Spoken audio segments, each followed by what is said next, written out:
প্রত্যেকটা দিন সন্ধ্যা হওয়ার পরেই শুরু হয় গুজব। এই গুজবটা ছড়ায় কিছু অনলাইন পোর্টাল। এই অনলাইন পোর্টালগুলো তারা জানান দিতে চায় বাংলাদেশের যে বর্তমান পরিস্থিতি সেটা খুবই উদ্বেগজনক এবং ডক্টর মোহাম্মদ ইউনূসের জন্য খুবই ভয়ানক। এই ভাবনা থেকে ডক্টর মোহাম্মদ ইউনূসকে কোণঠাসা করার জন্য জনগণের কাছে একটি অন্য ধরনের মেসেজ সৃষ্টি করার জন্য তারা এই ধরনের প্রত্যেকটা দিন সন্ধ্যার পর কী করে গুজব ছড়ায় দেয় যে ওয়াকারের মাধ্যমে নতুন করে একটি তত্ত্বাবধায়ক সরকার প্রতিষ্ঠিত হতে চাচ্ছে এবং সেই সরকার গঠিত করবে যেটা ডক্টর মোহাম্মদ ইউনূসের জন্য বুমেরাং হয়ে যাবে।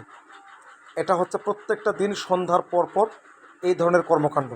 কিন্তু আসলে কি তাই? আপনারা জেনেছেন যে ওয়াকারুজ্জামান প্রথম প্রধান বিচারপতির কাছে তিনি গিয়েছিলেন। বিচারপতির কাছে যাওয়ার পর বিচারপতির কাছ থেকে তিনি সেরকম সুবিধা করতে পারেননি। বিচারপতি তাকে অন্যভাবে ডিল করে পাঠিয়ে দিয়েছে। এরপর ডক্টর মোহাম্মদ ইউনূসের সঙ্গে সেনাপ্রধান দেখা করেছেন। সেখানে সেনাপ্রধান কতগুলো ইস্যু তুলেছিলেন।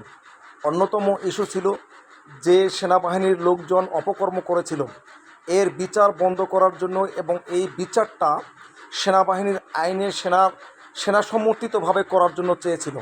ডক্টর মোহাম্মদ ইউনূস এটাকে সম্পূর্ণ ডিনাই করে তিনি বলেছেন এই হত্যাকাণ্ড বা এই ধরনের কর্মকাণ্ড আইসিসির মাধ্যমে বা আন্তর্জাতিক আদালতের মাধ্যমে এর বিচার সম্পূর্ণ হবে। এই জায়গা থেকে কোণঠাসা হয়ে ওয়াকারুজ্জামান সর্বশেষ ডক্টর ইউনূসকে তিনি বলেছেন যে তার সরকারকে ডক্টর মোহাম্মদ ইউনূসের সরকারকে ওয়াকার সর্বাত্মকভাবে সাহায্য সহযোগিতা করে দিবে। এরপর ওয়াকার কোথায় গেলেন? এরপর ওয়াকার গেলেন রাষ্ট্রপতির কাছে। রাষ্ট্রপতির কাছে যাওয়ার পর রাষ্ট্রপতি যে জিনিসটা বুঝতে পেরেছে হাসিনা মাফিয়া বাংলাদেশ থেকে বিতাড়িত হয়ে বাংলাদেশ থেকে এমনভাবে পালিয়েছে জীবন রক্ষা করে, সেটা ওয়াকারকে বুঝিয়েছে। সেইভাবে ওয়াকারকে আরও বুঝিয়েছে, দেখো এই অবস্থায় তোমার যে বাসনা সেটা পূর্ণাঙ্গ হবে না। ওয়াকার আবার বঙ্গভবন থেকে লেজ গুটিয়ে সে চলে আসছে। কিন্তু এই দালালরা, গুপ্তবাজরা, এই চাটুকাররা, এই পাচাটা কুত্তারা এরা সব সময় একটি অন্য ধরনের কর্মকাণ্ড সোশ্যাল মিডিয়া জাগ্রত করতে চাচ্ছে, মানুষকে বিভিন্নভাবে মেসেজ দিতে চাচ্ছে যে সরকার পড়ে যাচ্ছে।